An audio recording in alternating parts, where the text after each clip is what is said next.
네, 안녕하세요, 여러분. 반갑습니다. 자, 서기수의 머니 클리닉.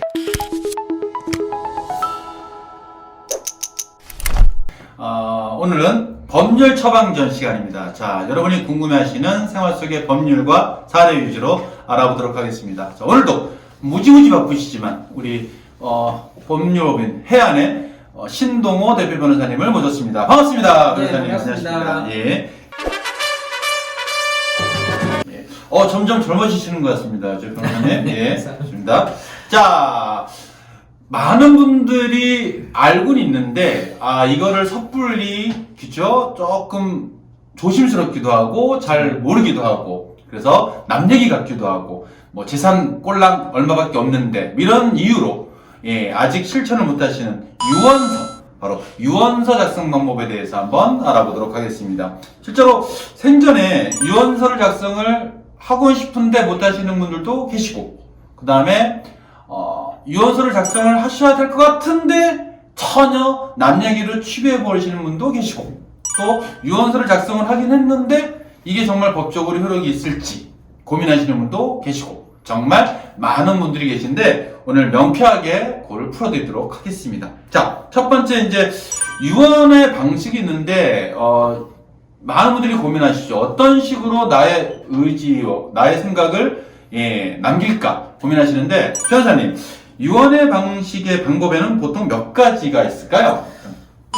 법에서 인정한 유언의 방식은 네네. 5가지가 있고요. 5가지나. 예. 예. 지금 이제 100세 시대가 됐다고 하잖아요. 그렇죠. 우리나라의 그 평균 지금 그 연령이, 평균 사망 연령이 네. 어떻게 되는지 혹시 아세요? 평균 사망 연령 남녀 합쳐서 그렇죠. 예. 평균적으로. 한 70, 75세 정도 아닐까? 평균 이제 사망 연령이 85세 정도예요. 당연히 이제 뭐 기대 연령은 막 네. 높고, 사실은 이제 유언장을 미리 작성해 놓는다는 게 뭐 힘든 일이기도 하고, 그렇죠. 네, 그렇긴 하죠.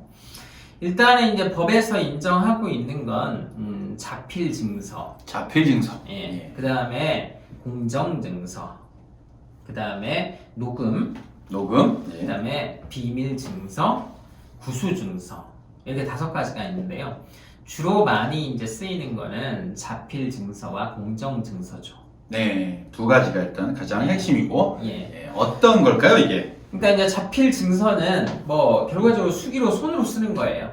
그러니까 뭐 타이핑하거나 네. 또는 뭐 전자문서로 하거나 뭐 다른 사람이 대필해 네. 준다거나 이런 거는 자필 증서의 유언 효력이 없는 거죠. 자필이니까. 네. 자필로 해야죠. 네. 그리고 이제 그 내용에는 어떤 상속 재산을 누구누구한테 준다라든가 그런 네. 내용이 기재가 돼야 되죠. 당연히 뭐, 네. 있어야겠죠. 근데 이제 그 상속 재산에 뭐 모든 게 다 들어가야 되는 건 아니에요. 일부 네. 상속 재산만 써도 괜찮고, 네. 아니면 이제 내 모든 재산들을 누구한테 준다, 뭐 준다, 이런 것도 괜찮은 거예요. 그리고 이제 필히 들어가야 될 게 연월일이 들어가야 돼요. 이게 중요하죠. 네. 확실히. 연월일. 네. 꼭, 만약에 2020년 뭐 5월 3일에 썼어요. 네네. 근데 그 유언장에 뭐 다른 건 다 문제가 없어요. 네. 2020년 5월 이렇게 써 있고 날짜가 기재가 안 돼 있어요. 네네네. 그럴 경우 어떻게 될 것 같아요?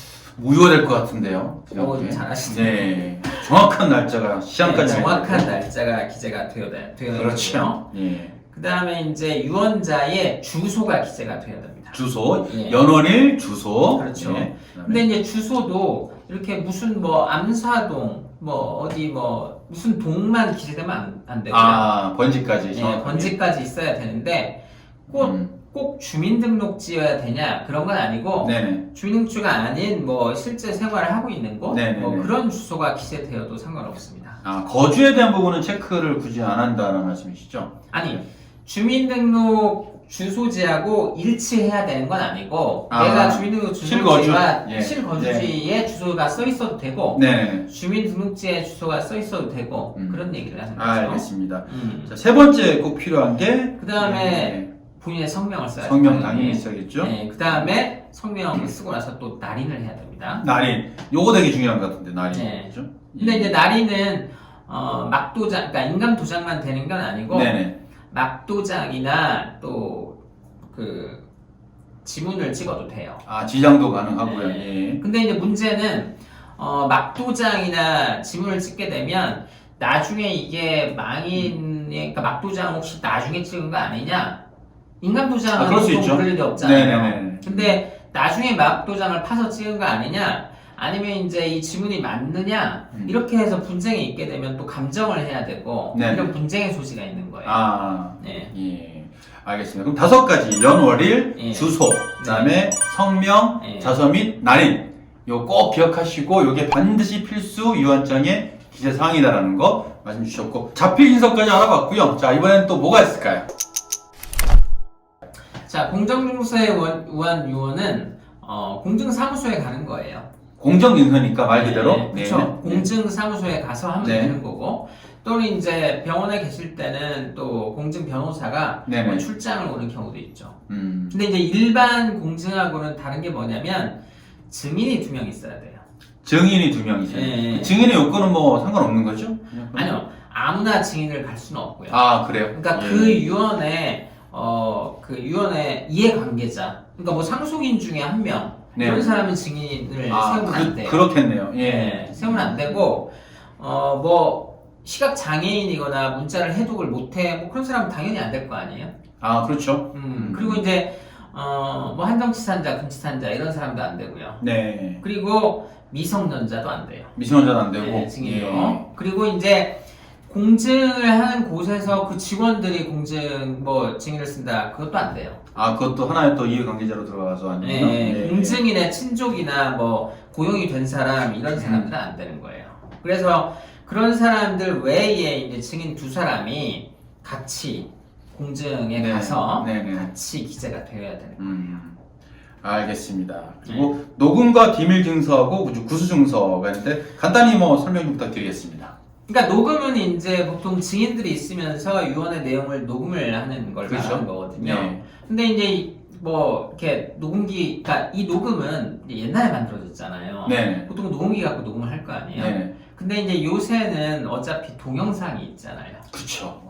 요즘 아주 동영상. 그러니까 녹음을 갖고 음성 파일을 들으면 이게 도대체 누구 목소리냐라고 분쟁의 여지가 있었기 때문에 사실은 녹음에 의한 요원은 별로 사용이 되지 않는 요즘엔, 건데 네. 뭐 동영상이 있기 때문에 자필 증서와 더불어 이제 같이 앞으로도 활용도는 있을 수 있겠죠. 그다음에 이제 비밀 증서는 뭐 그 유언의 내용을 작성을 해서 또 봉투에 넣고 밀봉을 해서 밀봉을 하고 예. 그다음에 또 5일 이내에 확정일자를 맞고 복잡하죠. 거의 안 이제 쓰겠네요 요즘에. 그렇죠. 그죠? 좀 예. 실제 이제 쓰인 경우에는 법적 분쟁이 이제 있었고 판결이고 이런 건데 뭐 이걸 굳이 권하지는 않겠죠. 그리고 이제 구수 증서는 뭐 질병이나 또는 이제 뭐 갑자기 돌아가실 것 같아. 네. 이런 경우에 역시 증인 2명이 이제 그런 내용들을 듣고 쓰고 이제 이런 건데 이것도 이제 잘 활용되지는 않는 방법이죠. 네, 그렇군요. 그럼 유언서를 썼다고 하면 네. 이 유언서의 진위 여부라든가 네. 실제 얘가 맞는 건지 어떤 검인 절차라든가 그 다음 프로세스가 이제 진행이 어떻게 되는 건가요? 일단은 네. 제일 많이 이제 활용이 되는 게 자필 증서에 대한 유언서잖아요. 네. 그러면 자필 증서 유언서를 가지고 그 뭐 부동산이나 예금채권을 찾고 부동산에 이전을 해야 되잖아요. 그렇죠. 근데 그 유언장을 가지고 바로 이전을 하는 게 아니에요. 그게 맞는 건지 확인을 해야 되죠. 네, 그러니까 법원에 검인 신청이라는 걸 해야 돼요. 법원에 검인 신청을. 예, 가정법원에 검인 신청을 하게 되면 보통 이제 소지자가 검인 신청을 네. 하거든요. 이런 유언장이 있어요. 그럼 검인 신청을 하게 되면 가정법원에서 네. 모든 상속인들한테 길에 나오세요라고 이제 통지를 하는 거예요. 이게 너희 아버님이 쓰신 유언장이다. 그래서 예. 다 불러놓고. 네. 예. 근데 이제 뭐 모든 상속인들이 나오지 않고 일부만 나올 수 있잖아요. 네. 근데 이제 예를 들어서 과반수 이상이 나왔다. 네. 그러면 이제 검인 그 기일이 진행이 되는 거고. 그러면 이제 검인 기일에는 유언장 내용이 이런 내용이네. 어떻게 작성이 되어 있네. 네. 그런 걸 이제 보여주는 거예요. 보여주고 각 상속인들한테 뭐 이의 있어요? 라고 물어봐요. 그러면 이의가 없어요? 라고 하잖아요. 네. 그러면 이제 검인 조서를 받아서 네. 그걸로 이제 소유권 이전 등기를 하거나 그 고민 조서로 이제 망인의 예금 채권을 뭐 다 인출하거나 그렇죠, 뭐 인출하거나. 정리하고 그렇죠. 그렇게 하는 거죠. 아 그런데 이제 예를 들어서 거민 그 기일에 가서 네. 뭐 나한테는 준 게 없네? 못마땅할 수도 있잖아요. 그렇죠. 못마땅하면 나는 뭐 인정 못하겠어. 이거 뭔가 이상해. 이렇게 할 수도 있는 거예요. 네. 그렇게 되면 그 거민 조서로서 이제 아까 예금을 찾거나 네. 부동산 이전 받거나 안 그게 안 되는 되겠네요. 거예요. 안 되겠죠. 네. 그리고 이제 나는 아무 생각 없이 뭐 이 없어요라고 거민 기일에 가서 했는데 나중에 보니 유언장 혹시 유주된 거 아니야 이렇게 생각할 수 있잖아요. 자식 중에 한 명이 뭐 네. 근데 앞에 거민 그 기일에 나는 네. 이 없어라고 말을 했잖아요. 네. 그래도 다툴 수 있어요. 그러니까 거민 기일이라고 하는 거는 일단 자필증서 유언장을 네네. 뭔가 그걸로 거민 조서를 받아서 이행을 하기 위해서 네네. 거민 절차를 하는 거기 때문에 네네. 거민 절차를 거쳤다고 해서 확정적으로 이 유언장이 유효야 무효야 가정법원에서 거민 절차에서 그걸 판단하지는 않아요. 그러니까 만약에 뭐 그 거민 절차가 있었어도 네. 그리고 거민 절차에서 뭐 이의를 제기했어 이거 위조된 것 같아. 네. 그렇게 이의를 제기할 수 있고 또 그런 이의 제기 안 했어도 뭔가 문제가 있어라고 하잖아요.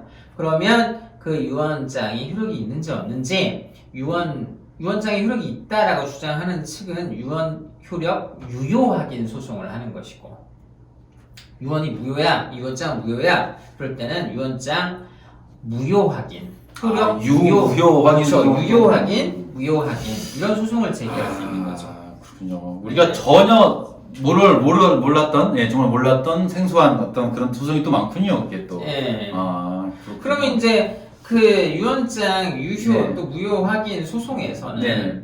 뭐 예를 들어서 자필 증서의 유언인데 네. 형식적 요건이 문제가 있다. 네. 당연히 무효가 되겠죠. 그렇죠. 근데 형식적 요건을 다 갖췄어요. 요건을 갖췄는데 만약에 특정한 자식이 좀 불만족스럽다. 내가 경험이 더 낸 것 같은데. 이게 딴지 걸 수 있지 않습니까? 그런 경우에. 거는 다툼의 쟁점이 아니고 효력 유효냐 무효냐는 그 당시 그 유언장이 뭐 몇 년도 몇 월 며칠에 작성이 돼 있다고 하는데 네. 그 당시 우리 아버지가 치매 때문에 의사 판단할 수 없는 시기였는데 이런 걸 어떻게 작성해? 그런 식의 진위하고. 다툼이 있을 수 있는 거죠. 네. 그렇게 되면 뭐 병원에 입원해 네. 계셨다. 그러면 병원에 이제 그 당시에 그 의무 기록지를 법원에 송구촉탁 신청을 해서 그러니까 병원에 이 의무 기록지를 법원으로 가져다 주세요라고 하면 네. 그 병원의 기록이 법원에 와서 네. 그 법원에서 이제 그걸 복사를 해가지고 이렇게 그 당시 정상 상태가 아니셨잖아 이렇게 주장을 하면서 그게 입증이 되면 네. 무효가 되는 거죠. 또는 이제 그 당시에 주치의 의사 선생님이 증인으로 나오는 경우도 있어요. 그럴 수 있고요.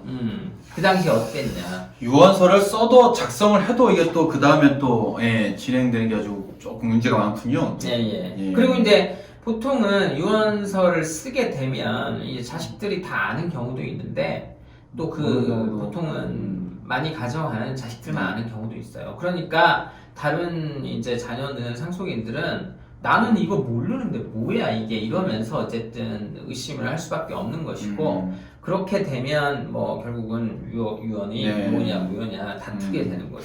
그런 진행 절차에 있어서 요즘에 워낙 그 자녀분들이 해외에 이민을 가거나 해외에 많이 주재원이라든가 계신 분들이 많아서 그런 경우에 부득이하게 해외에서 이제 요즘에 또 코로나 바이러스 때문에 못 들어온다면 그거에 대한 뭐 대응 방법이라든가 절차가 뭐 따로 있겠죠. 그럴 경우에 어떤 뭐 그러니까 이런 문제가 발생할 수 있죠. 위입장 받아야 되나요? 어떻게 해야 되나요? 유언을 거민 절차를 받아서 네네. 그 이제 상속받는 쪽에서 싹 가져가 버린 거예요.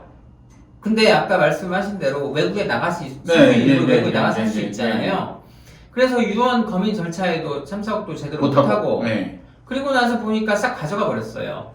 그거는 근데 알고 보니 유언서가 유주된 것 같아.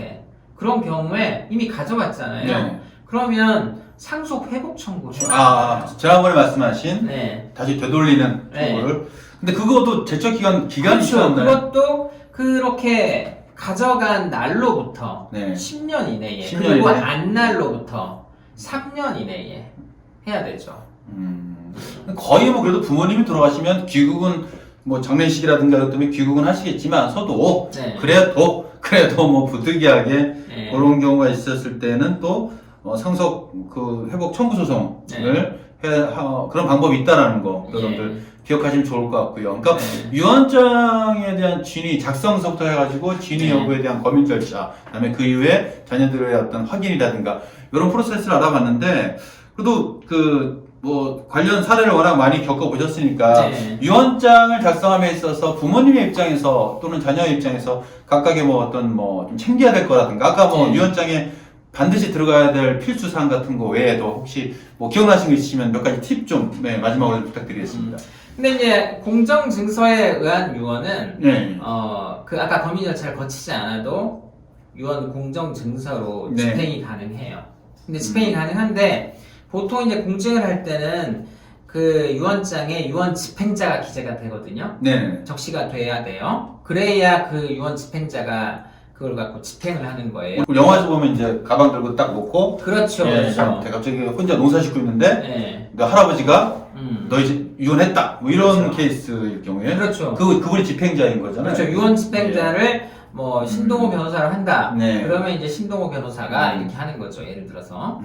그리고 이제 상속인 중에 일부로 할 수도 있는 거고. 근데 그렇죠. 근데 이제 자필증서의 유언서나 공개서 유언서에 만약에 유언 집행자가 기재가 안 돼 있어요.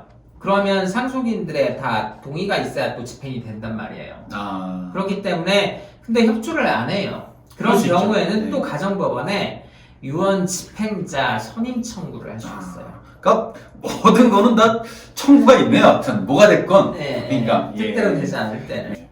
알겠습니다. 또 하여튼 하여튼 제 느낌은 그래요.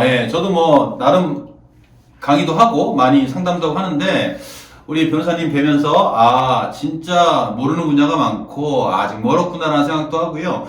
정말 소송이라든가 청구가 되게 많은 것 같고 방법은 다 있습니다. 걱정하지 마십시오. 혼자 걱정하지 마시고 항상 전문가한테 상의하시고 항상 우리 안내 전화 있으니까 언제든지 전화해서 문의를 부탁드리고요. 이런 사례 케이스마다 워낙 다르기 때문에 딱 정해진 틀은 없기 때문에 사례를 보고 이제 상담을 해드리고 거기 맞춤형으로 도와드리도록 할 테니까 그리고 또 마지막으로 오늘 또 강의의 결론, 말씀의 결론은 역시 가족 간에 친하게 지내자. 역시 가족의 화목이 가장 큰 무소송, 소송이 없는 근데 변호사님 굶으실 것 같은데 소송이 없는 그게 이제 가장 화목한 가정이다라는 걸로 또 갈 수 있을 것 같습니다. 혹여 고민 있으신 분들은 연락 주시면 친절하게 상담을 해드리기로 저하고 굳게 약속이기 때문에 전화 주셔서 문의하시면 되겠습니다. 자, 오늘도 바쁘신데 감사드리겠습니다. 자, 항상 좋아요, 구독 버튼 눌러주시고 오늘 여기서 마치도록 하겠습니다. 감사합니다, 변호사님. 네, 고맙습니다. 감사합니다.